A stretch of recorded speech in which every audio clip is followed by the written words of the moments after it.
Welcome into Texans Today, everybody. I'm your host, Jeremy Chuggs. Coming up on today's show, the latest from Texans OTAs. They let media members in again today. I'll tell you what went down at practice, some things that you need to know about, and the latest news and rumors around the NFL. Another wide receiver got paid, but does this make the Nico Collins deal just look that much sweeter? We'll break it all down in just a moment, but if you haven't already, go down and hit that sub button and join the Noti gang. Turn on your notifications so when we drop a video, you are the first to be notified. If there's any breaking news, if the Texans make a free agent signing, another trade perhaps, you will be notified. So hit the sub button, click the Noti bell, and select the all option. So if any breaking news happens, you are the first to know about it. Now, this morning, some breaking news happened per Adam Schefter.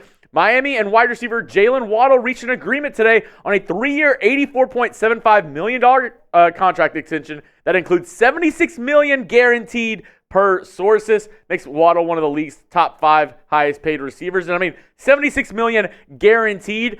He got more guaranteed money than Nico Collins got in his contract in total. And Schefter is completely correct in that this deal now makes Jaylen Waddle the 4th highest paid wide receiver in the National Football League, only behind A.J. Brown, his teammate Tyreek Hill, which, interesting, Miami now has 2 receivers that account for almost $60 million per year on their team. Absolutely wild. And then also tied with Tyreek Hill is Amon-Ra St. Brown.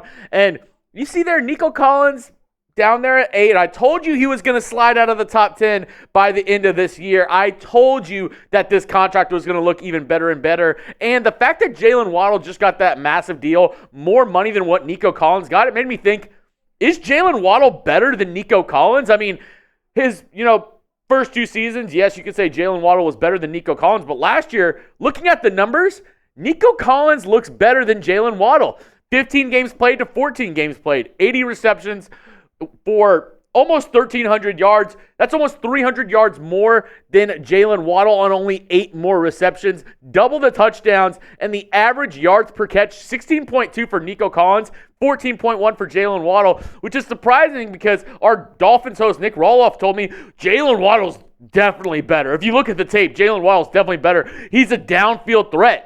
Well, Nico Collins got more yards per reception last year with a rookie quarterback in C.J. Stroud. And not only that, not only the fact that, I think skill-wise he's up there equal, if not better than Jaylen Waddle. This coming in from my guy Cody Stutes, another great Texans content creator who was there at practice today. He said, for a guy that just signed a huge extension, Nico Collins sure doesn't practice like it. He is attacking these drills at OTAs. He was getting after it today at Texans practice. And a guy who just got paid, just got extended, and he's still out there. He's, trying to be first in line in all these wide receiver drills. He's taking it seriously. He's putting in the work in to be one of the best receivers in the league. And I had this debate with our Dolphins host today, and I was going back and forth. It was a battle for the ages in our office this morning on a rainy Tuesday here in Dallas, Texas. But I want to hear from you folks at home. Now, be honest. Don't have your Texans glasses on,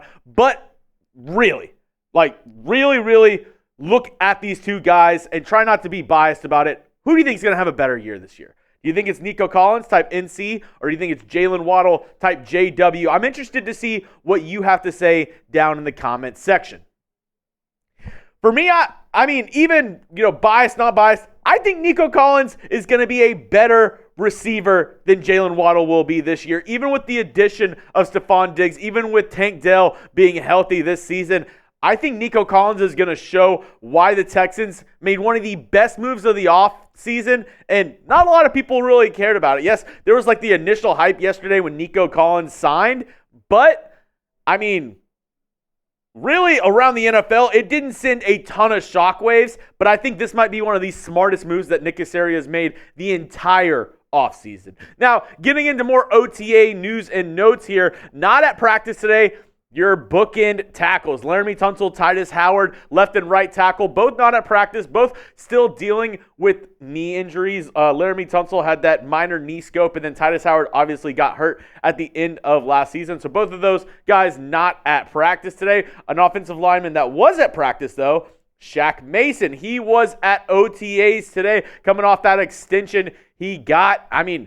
Really, besides Laramie Tunsil, the only guy who I am 100% confident in on this Texans offensive line. Shaq Mason has been a great addition to this Texans team. And speaking of additions to the team, Danielle Hunter was at Texans OTAs today, rocking the 55, looking good opposite Will Anderson. This pass rush is going to be one of the best in the league. Excited to see Danielle Hunter out there and getting at it. And same can be said about the new wide receiver addition, Stefon Diggs, at practice today.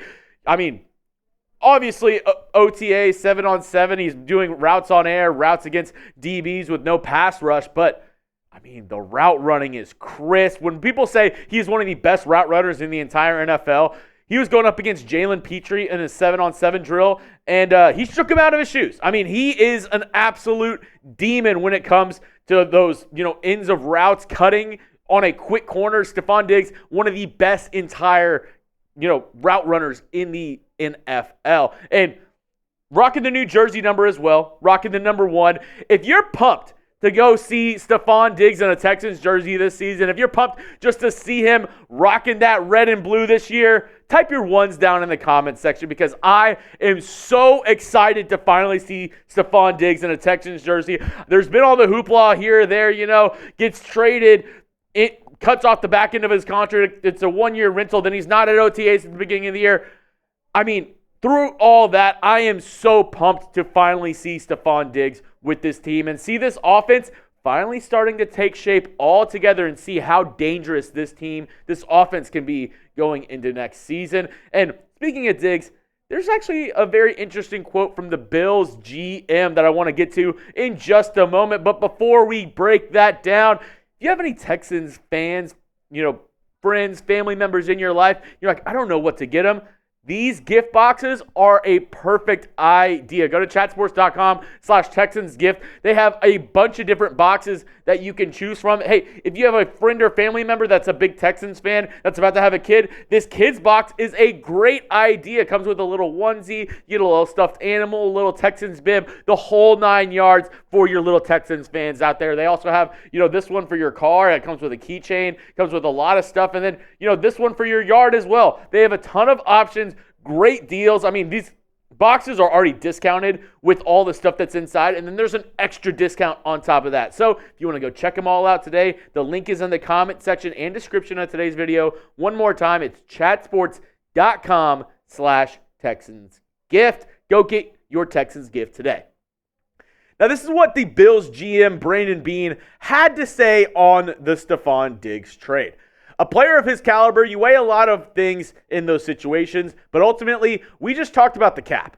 I don't need to go through all the reasons why we decided to go ahead and do that. I would say from a cap standpoint, we decided just to go ahead and eat it now. And basically, what the Bills GM is trying to say is they already saw the writing on the wall. The two sides were not going to, finish this contract out. It was either going to be this season or next season where Stefon Diggs was heading out of Buffalo. And they said, you know what? We'd rather eat that contract this year and have more flexibility next year to go out and continue to play well. And really, this is the Buffalo Bills saying, we trust now in Josh Allen. Before, they were like, we need to get Josh Allen another weapon. We need to get him a target because he's a young quarterback developing. Now, I think the Bills think they're in a stage where they think Josh Allen's a top 5 quarterback, and they don't necessarily need to overpay for wide receivers. Kind of like we see in Kansas City with Patrick Mahomes. They're saying, hey, if Patrick Mahomes can get it done with Kadarius Toney, MVS, and the guys that they have there, and then one guy in Travis Kelce, then we can do that with our guy in Josh Allen. And really, when I'm looking back at the trade, I know that I said the Texans fleeced them to begin with. I was really like, the Bills make no sense. But I think this is a rare win-win-win scenario for this trade. There's 3 people who win it. It's the Bills. They get cap relief and they get a little bit younger at wide receiver and try to reset that timeline with drafting Keon Coleman early in the draft this year. The Texans, they get another great weapon for 1 year with a emerging CJ Stroud, a young quarterback. You know how I said earlier about, Josh Allen whenever he was first couple years in the league, the Bills said we need to get him better targets. That's kind of where the Texans are with CJ Stroud. He's a great quarterback, but he's still developing. He still needs help, and they got him that help for at least this year with Stefon Diggs. And Stefon Diggs is a winner in this as well. He gets to display his talents with one of the best quarterbacks in the whole NFL, and he gets a chance to, be a contender still. He doesn't go to a team that is rebuilding. He goes to a contending team in the Texans that can still vie for a top playoff spot and, possibly the AFC Championship game. And he's a free agent after this year. He's getting up there in age, but, if he's hits the free agent market at least after this year and he has a good season, he can cash in one more time before he retires. Now, before I let y'all go, there's actually one more thing that I wanted to bring up on today's program. And I listened in on the Bobby Slowik press conference today, and these were kind of like my notes that I took from what he had to say. First off, more comfortable in year two, obviously. He talked about relationships, comfortability with not only the players, but also the coaching staff. He talked about the dynamic, and I thought it was kind of interesting. I never thought about it that way last year, but him and DeMeco Ryans, they were colleagues. They were friends in San Francisco. And now DeMeco's kind of his boss. So he talked about that transition from being friends and colleagues, which he says they still are, but now to kind of that different relationship of DeMeco's the head guy, he's the boss, and Slowik is just his right-hand man trying to help him along the way. He talked about this offseason, how he had some opportunities with other NFL teams and how he was grateful for those opportunities. But at the end of the day, he's extremely pumped and excited to be with this Texans team and be with this organization. He loves the culture. He loves this team and what they built last year and the chance to, add on to that in 2024. He talked about CJ Stroud, and I thought this was interesting. He talked about perfecting his fundamentals, which, last season for CJ Stroud, he looked really good in the pocket. He looked really good. But Slowik was saying, your first year, you're learning a lot. You're learning a lot about the offense. You're learning a lot about, the different verbiage, the different plays that he's trying to install and run. And it's really just a ton of information. So once he kind of gets that down, now that he's more comfortable in the system, now that he's more comfortable with the play calls, he can really work on the finite details, the small things, the fundamentals, the pre-snap reads, the footwork, the movement, where your eyes are at, like different kinds of throws. He's really trying to hone in to say, last year CJ Stroud was really, playing kind of loose. And then this next season, now that he is more comfortable, now that he understands the offense, they'll be able to, improve CJ Stroud's ability and his skills to another level, which really excites me because if, he can improve on his arm strength, his accuracy and stuff like that, which were already almost at elite levels last season, he's going to be one of the best quarterbacks to ever freaking do it. He talked about this offense and additions like Joe Mixon and how he wants to be more multifaceted this year. We talked about, ad nauseum last year, how the Texans run game was almost non-existent for certain periods. He said, adding some guys like a Joe Mixon and even a Stefon Diggs is going to really open up this team to do a lot of stuff. If you want to take away Stefon Diggs, we have Joe Mixon. If you want to take away Joe Mixon, we have 3 receivers. We have a couple tight ends that are really good as well. And, hey, we also have a change of pace back in Dameon Pierce. So he talked about trying to, get more diversity within the offense this year and not be so predictable. We saw how that really came to a head against the Ravens in the playoffs last year. The offense really couldn't move the ball, couldn't do anything. So hopefully the addition of Joe Mixon, some of these other guys, can really get the offensive spark going. And he talked about how Diggs, he's excited to have him on the team. He's a special wide receiver, and this offense is going to be fully unlocked this year, fully loaded, and I cannot wait. That's all I have for you on today's show. Once again, if you want to follow me on Twitter, do it at Jeremy Chuggs, bringing you the latest Texans news and rumors. I'm, talked earlier about guys like Cody Stutes. I'm always trying to retweet, always trying to bump their stuff as well, so you have the most Texans content on your page available, as well as making sure you have the most Texans content here on the channel. That's why you got to go down and hit that subscribe button, bringing you daily Texans videos all year long. Rain or shine, throughout the offseason, in the dog days, we got you covered here on Texans Today. We're the fastest growing Texans channel on YouTube for good reason. So go down and hit that sub button for daily Texans videos.